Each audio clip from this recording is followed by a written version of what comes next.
Hi Kenny, how are you doing today? I'm good. Praful. How are things Yeah, there? yeah, good. So today let's discuss one simple JavaScript concept. And in the course of days, we'll plan to create lots of different kind of tutorial or series. Hmm. Today we'll try to create one program or this one problem statement, like to create an array. Okay, in the right hand side, if you see, we want to create an array. And we want to start the number from 0 to n. I just pass like input as a 10 to you, and we should able to write a program like to create an array from 0 to 10 or 1 to 10 or something like that. If you give 100, like maybe 0 to 99 or 1 to 100 or whatever maybe, okay? So that that array can be used for different purposes. Yeah. Okay. So there are in this slide, right? I have given two different approaches, and let's discuss like which approaches you like, and little try to dissect about it. The below So approach is. Go ahead, Kenny. Yeah, both the lines. First glance, I am thinking that the first line is like shorter and might seem to be better, but the second type is more readable. At least you can see exactly what is happening there. Yeah. So first one is a little bit newer syntax and a little bit cryptic to me, but a bit fancy of way of writing that same thing. Yeah. Let us start with the second one. We are just initializing the variable, this result with an empty array. This should be very straightforward, right? Yeah. And we are creating a loop for I equal to 0, I less than 10, and I plus plus. This is a very standard for syntax, very traditional one. The syntax is C, Java, or JavaScript, wherever maybe. This for loop is. Yeah. Now there are lots of different flavor of for loop, but I still prefer to write this kind of for loop. It's simple. Yeah, you can see it and you know exactly what it is doing. So yeah. Now in JavaScript there are like map, for each, and for in, for off, and there's so many different flavors of it. But if you see that index, this is the input we are passing, like let's say 10, and if you are doing I equal to 0, so then we are just in the result we are adding that index I. So because we initialize 0, it will start with 0 till 9. Because I less than 10. Because it's just one sort of 10. You got it? Yeah. So once we pile up all this value in result, after that, if you can print using this console.log, then we'll see this kind of array from 0 to 9. So this pushes an option that is available in the array, right? Yeah, that is the standard array method. Okay. Yeah. I think sometimes I get confused whether there is an add or not. I doubt that JavaScript add is available. Okay, I'm also not sure. Yeah, let's try to see that. Let's try to run this code. For the simplicity, I just copy pasted the code earlier only, just to avoid some time. Great. This is one run.js program, which will run once we write the code in this left-hand side. In the right-hand side, it will print it. Okay. Okay. So it's like live updating for whenever you're writing code. Yes. So here you can change it and the output will reflect. So let's say if you want to print from 1 to 10, 1 if you do, but it is printing 1 to 9, because most of the time we'll just confuse about less than or equal to. Here you have to do equal to, okay? Just for beginner this is. So I for 1 to less than equal to 10, then we start from 1 to 10. And here, because I only print this result, but usually in the program you have to write console.log. Right. Yeah. So this program is trying to automatically print the result of each line without us having to write a console.log, right? Yeah. So sometime it print that result. Okay. And we are discussing about add, right? Add, if you do, see the array doesn't contain add. Oh, Add is not a function. okay. Okay, got it. So I think we have to use push only. Push means adding one by one thing. In that correct order, right? Yeah, and there is some shift and unshift method we'll discuss later, but I think unshift, this would be interesting. Unshift will add one element just before and before. See, that's why the order gets changed here without writing sorting reverse or something like that. Oh, that's nice. First it added one, then in the next loop, right, it come two, it added just before it. Okay. Oh, that's interesting. Yeah, this program is something interesting on small method.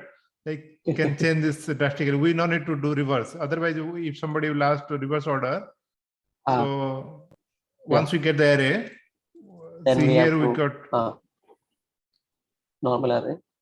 I think reverse function is there, right? I think something like reverse function. Yeah. Sometimes difficult to know this kind of function by memorize. If you write, it will come naturally. Otherwise, if you try to write different programming language like Java or Ruby or Python, sometimes you get tremendously confused. Happens all the time. Yeah. If you don't know which is going to which language, and then like all confusion happens. Yeah. So let's discuss about the other approach. Here, this is array 10. Do you know what array 10 is about? By looking at it, I would guess that it might create 10 array items. But other than that, I have not actually seen how it works. Yeah, this is not very common, but it is just to initialize on array. Let's try to run it. Okay. I just simply created a variable a for no reason, then printing a. See, it is creating a with 10 empty items. Okay, so it's not initializing anything, but it is creating empty spaces. Yes. And if you do a length of it, it will return 10. So basically, it is an array, but it doesn't contain any value. So if you do this console.log, you try to access it, right?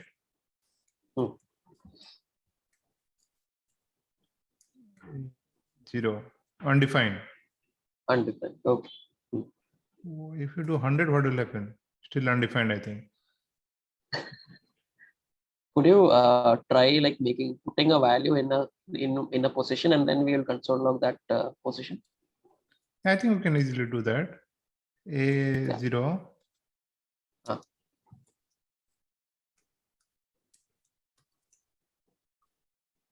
Kenny. This is printed as Kenny. Could you try for a of 100 also? Just to see what happens. Yeah, I think that is also possible. I feel like.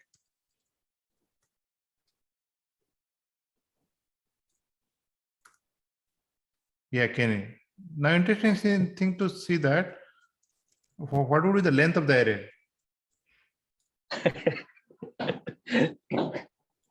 I think maybe it will be 10 plus 1. No? 101. 101. Okay. Because this is started with the 0, right? So it just created all empty array. So even though we started with array 10, it has created an like 100 after we are assigning the 100.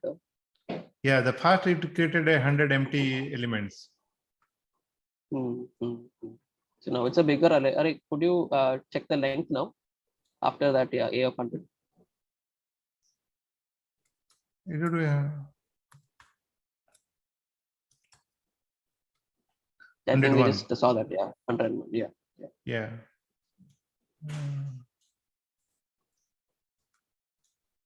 Okay, it's coming back to point. Right? If we do 200, what will happen? What is how it look like? I want to see. Yeah. Can it 99? This is the empty element looking very good actually. I said it will print undefined and fill the full page, but it is intelligent enough. I think that is that editor that you're having is intelligent to group it together. Yeah, maybe. But anyway, the coming to our example,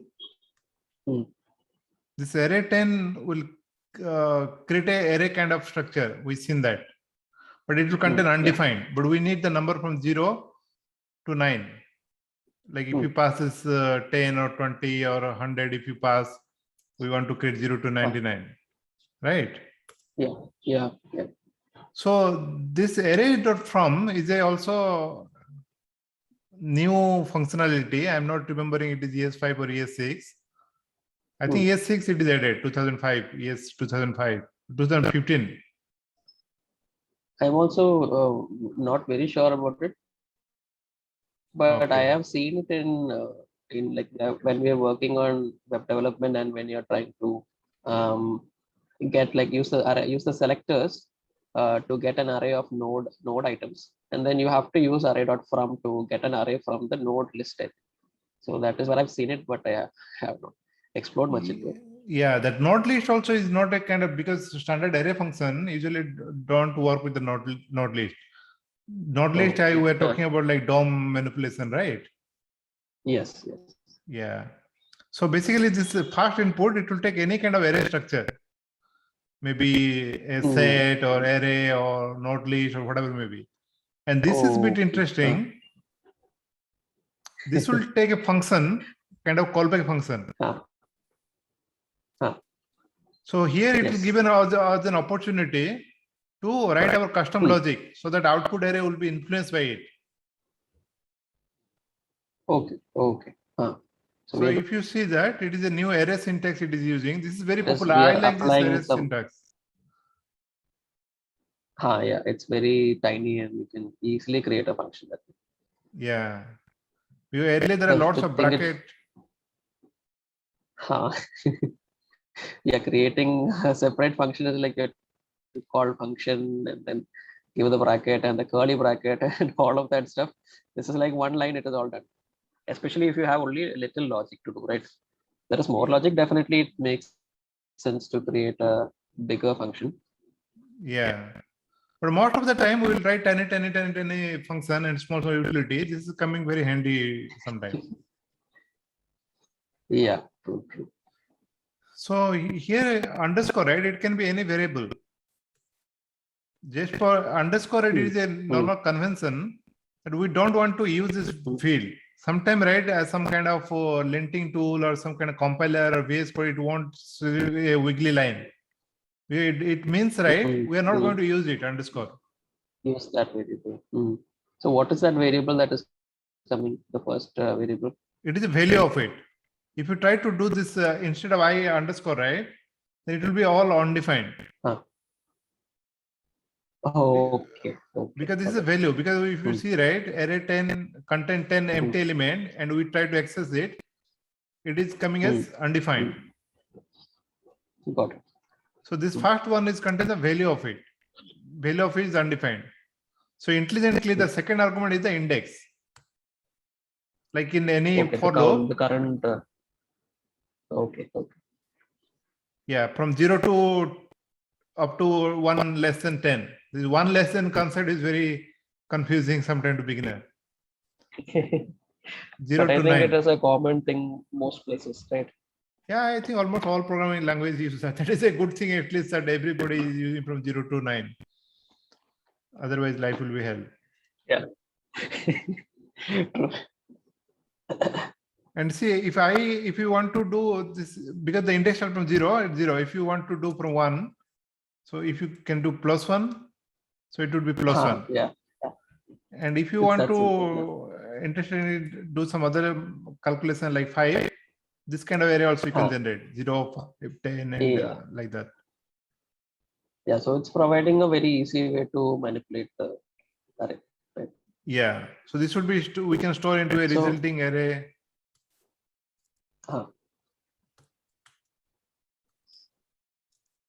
And B would be an array. Usually you don't write the B in the code, it won't work. You have to put in a console.log, but this is a bit simplified, this tool only is given. Yeah, got it. But do you feel like So, writing this kind of code to generate this number? See, now that I am gotten used to this syntax, I mean, it makes sense for me. But first time I was seeing it, I was like, what the heck is this code doing? And it's not very readable, right? So if see, I would look at it in this way. If you are putting this code in somewhere where nobody's nobody's actually going to be seeing it all the time, like maybe some kind of utility function or something, then it doesn't make too much of a difference. But if you are writing it in between some like processing code or something, I would prefer the second part, because it is much more easily readable to anyone. I mean, irrespective of their experience level, right? Yeah, that's true. And also, do you know any about the performance impact about this, both the approach? Performance. Yeah. I have no idea. Yeah, and also I'm also don't have a much idea, but nowadays, right, under the hood, the Chrome browser, like Chrome browser or Safari or Firefox, the runtime engine is so improved, right? This kind of minor optimization doesn't make sense. So under the hood, right, this Chrome will use the almost the same kind of time it will take for both the approaches. So if you want to, it is more about your convenience, then you about to worry about the performance. But 10 years back, right, we used to worry too much about this is performance better, that is not. But at this moment, you should not be thinking too much about that. But definitely, this advice won't be applicable for all the scenario. But most of the cases, like wherever we're doing, it doesn't really make any difference which for loop will use. Because that underlying I think Chrome engine will improve it.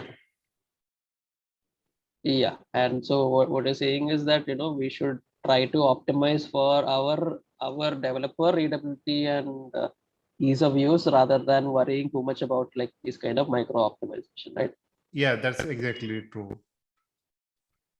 Because most of the cases, right, this kind of for loop won't cause concern, but a lot of time we are doing REST call, 1,000 REST call for each operation, and those are the more major bottleneck in any web application, and loading lots of plugins and all this thing.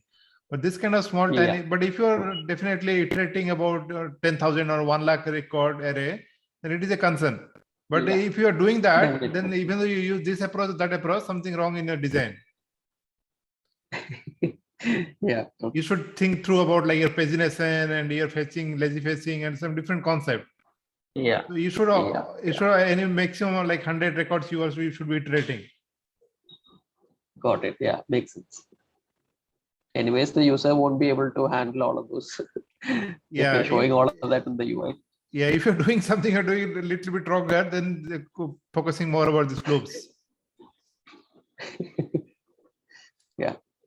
Yeah, what about this one interesting thing I will show you? Why we should not write like this thing?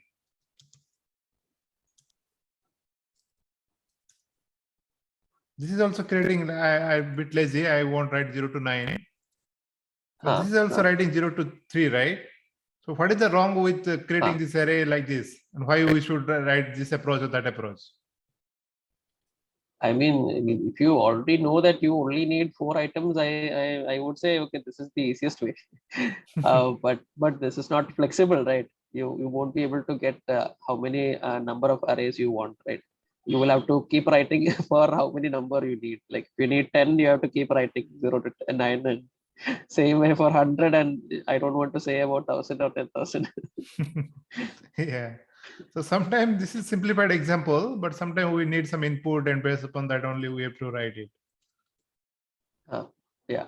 For small things, I guess it's fine. But if you need to be able to generate it dynamically, then this is definitely not going to work. Yeah, true. And there are some other example I've captured here. There are some different approaches. Like we'll quickly glance over that. Okay.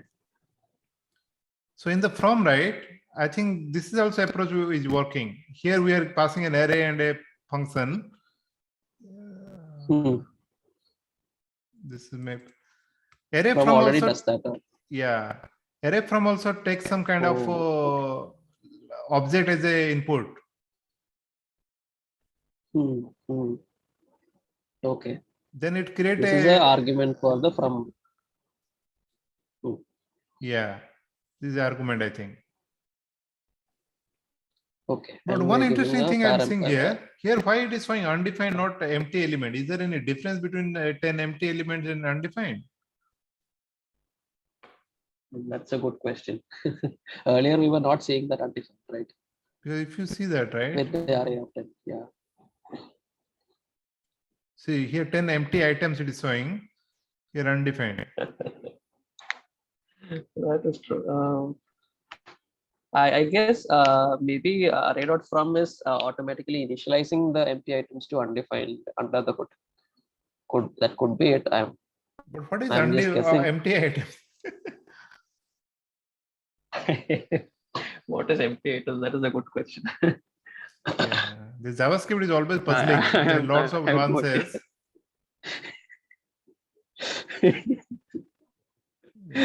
Yeah. But anyway, we also don't know.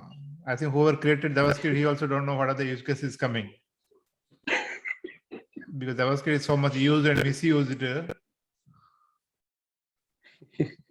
True. Here So, there is a newer. Yeah, go here ahead. you're using.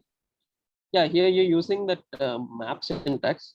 So, so what is the difference? Like earlier, we were giving a second argument in that array.from, but now we are using a map outside. So, is there any difference between that? Yeah, because I don't think here it is an array. This guy is not an array. This is an object. So array dot from would be having different versions of itself, right? One which gets an array and then an iterator, and this you're saying is just getting an object. Yeah, because this is simply object. So even though you pass an callback function here, it won't iterate through this object again and again. Okay, could you try that? Just let's just see if something happens. I mean, ideally, we should take a look at the documentation. No, I think better learning is doing by experimentation and discussing and keep on experimenting. Because documentation will go mad by reading all document page. True. We can know by experimenting more than I think reading documentation non-stop. Yeah, I think this kind of a software, gives us an easy way to do that also. Yeah, something happened. I don't know what happened. I think it is picking it up. If you can give I, then I think we might get that. Yeah, I was completely wrong. Yeah, it is working. It is working. I thought it won't work, to be honest. Yeah, I thought this is not an. Yeah, I mean, I was just thinking, okay, earlier also we did the same thing, right? I mean, why do we need a separate map again this time? Right? What is the difference? I was thinking. But I think that is an array. See, if you see that, if you're printing this thing, it is an array and it makes sense to loop through each and every element. But here it is an object. Maybe it is a special kind of object, but I also don't know. So, Praful, I think what is happening is, see that array.from is internally doing some logic to create the array. So maybe it first initializes the array and then it uses this iterator to iterate through that array internally. That is something we are, it's not visible right now, but I'm assuming that is the way it is doing it. Yeah, maybe. But normally, if we are doing it, we will have to only map through an array, right? We'll have to have an array and then do map on it. But because array.from is a method and it is doing something under the hood to automatically generate the array, so it is probably doing this. Yeah. But I'm also not very sure about how it is working, but we can just assume. Yeah, I think there is one more interesting, there are two more interesting examples. All using array from only. like if you do this keys, we are not giving a specific function. With this keys, I think, but this key will, what is the keys? Oh, it is a iterator. Oh, okay. Okay. Means iterator means So, we can do like for constant key in, I think we have to use in. okay.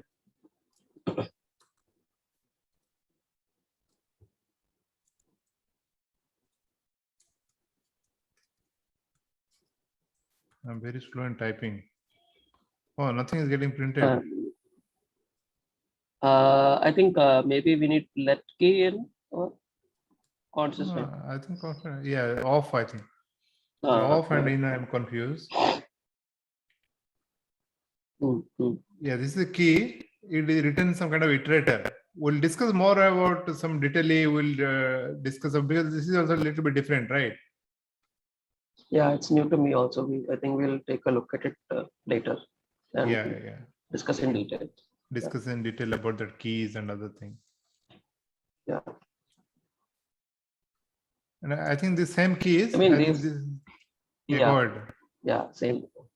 I mean, these syntax, see, I mean, I would not by default write this, but if I saw it somewhere, I would assume, okay, they're doing this. I mean, because in some, you can see that code and it's saying, okay, array 10, and then, okay, and you're getting the output anyways, array of 10. So then, so if I'm seeing it, I'm okay with seeing it, but I might not write it by default.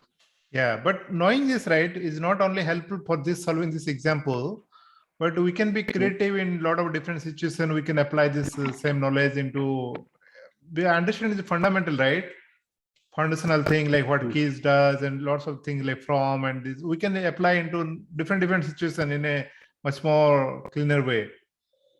It is about like our comfort zone.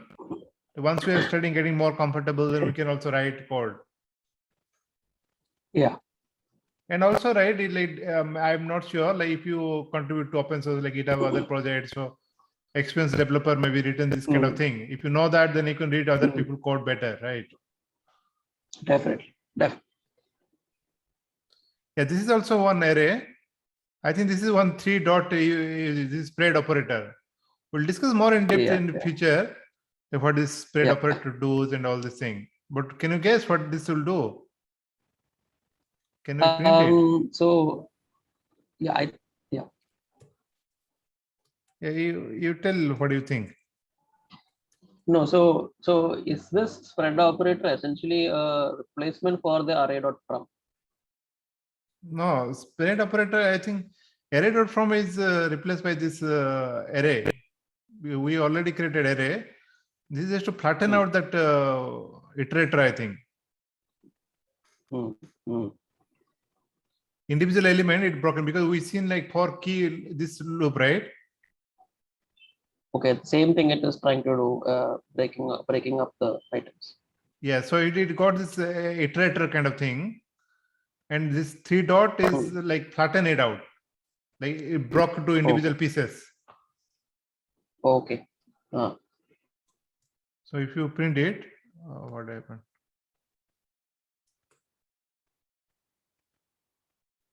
See, this is the array of iterator.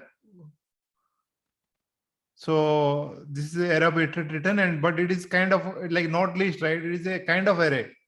So if you see, this is a kind of iterator, a kind of array, but it is not exactly an array because it may contain hash and some other like on top of array, it may be some additional functionality they may be providing. Okay, I think you will have to tell me later how to create an iterator because I have no idea how it is. I think, yeah, we'll discuss more on that. But iterator is not very commonly used, I think. It is like internal data structure used like for JavaScript internally. But as a programming landscape, we don't use that frequently, I believe, because I also never seen across so many times. Okay, yeah. Yeah, I guess there are simpler ways to do things and there are more complicated ways to do things. So depends on what you're trying to do. Yeah. So just to summarize, like we discussed, like passing like input element 10, we have to create 0 to 9 or 0 to 100 or whatever maybe. So we discuss about this different new syntax and the older syntax. So it is up to you, whichever you want to use, you can use it, right? Exactly. Yeah. You have any concluding remarks, Kenny?